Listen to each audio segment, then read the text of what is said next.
Good evening. Happy Epiphany to you all. This is English News Broadcast at exactly 10:30 p.m. live from the headquarters in Asmara. First, the top stars.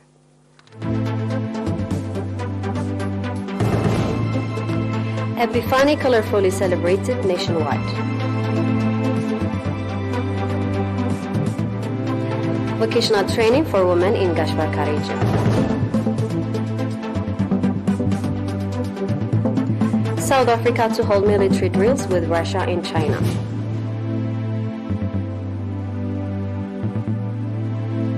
France strikes bid to halt Macron's rise in retirement age.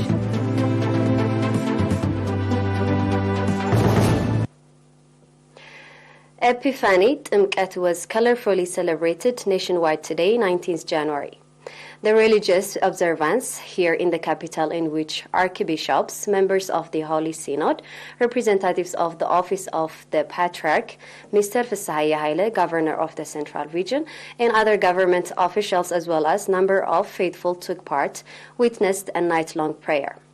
Prayer service headed by His Holiness Abuna Petros, archbishops of the Eritrean Orthodox Tewahedo Church, as well as archbishops and members of the Holy Synod, was conducted at the Epiphany Holy Water Spot.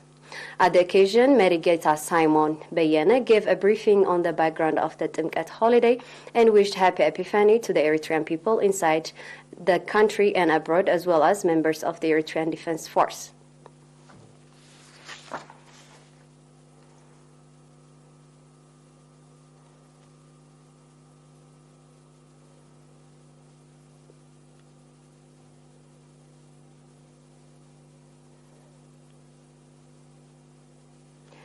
The National Confederation of Eritrean Workers organized 3 months of vocational training for 92 women in the Gashbarka region.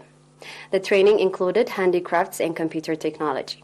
At the including event of the training organized on 17th January, Mr. Abdu Salah, head of the branch office, said that the objective of the training was to develop the vocational capacity of women and that an additional training center will be established in Tehombia in the near future with a view to enable women in remote parts of the region to become beneficiaries.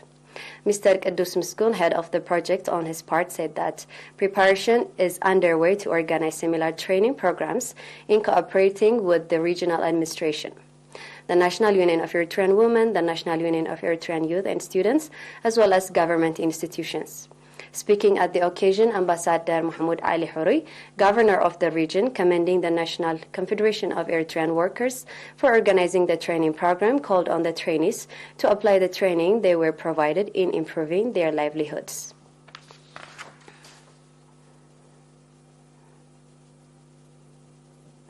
At a meeting conducted with youth in Af'abet Sub-Zone on 14th January, Mr. Razan Adonai, Secretary of the PFDJ in the Northern Red Sea region, called on the youth to strengthen organizational capacity and participation in the charted out development programs. At the event, it was reported that financial and material contribution worth 16 million NAFA has been extended to members of the Eritrean Defense Force.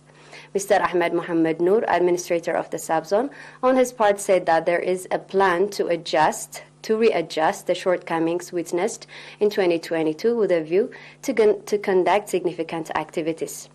The participants on their part conducted extensive discussion on issues related to the youth and adopted various recommendations.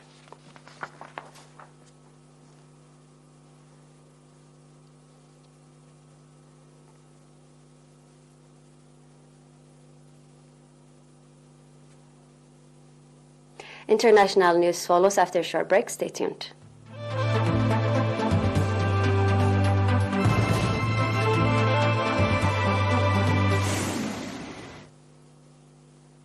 South Africa's military has announced that it will next month hold joint military drills with Russia and China off its coast.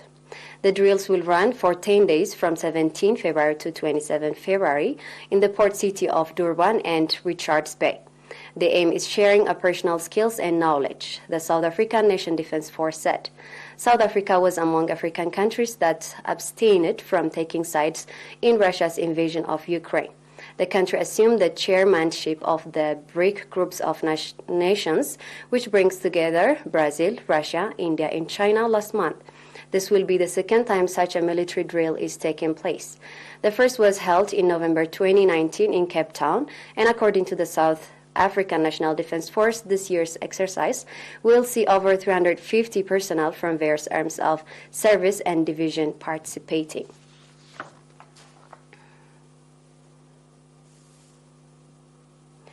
President Macron's reform program faces a make-or-break moment as French unions stage a day of mass strike and protest on Thursday against his plan to push back the age of retirement.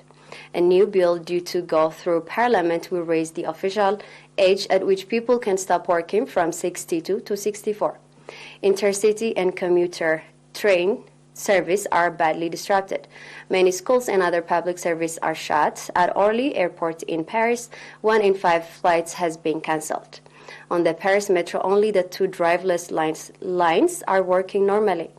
Large demonstrations drawing tens of thousands are expected in Paris and other cities where police will be out in force in case of violence from ultra-left black bloc infiltrators. Under the proposals outlined earlier this month by Prime Minister Elizabeth Borne, from 2027, people will have to work 43 years to qualify for a full pension as opposed to 42 years now. And now we have a quick review of the top stories.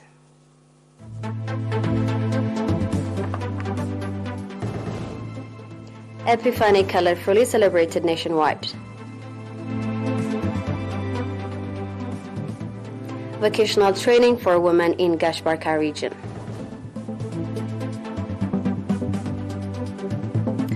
South Africa to hold military drills with Russia and China.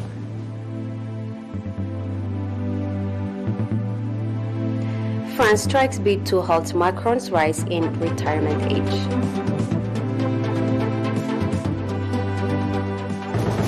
It was me, Salim Burhana, with the news for tonight, and thank you for being with us.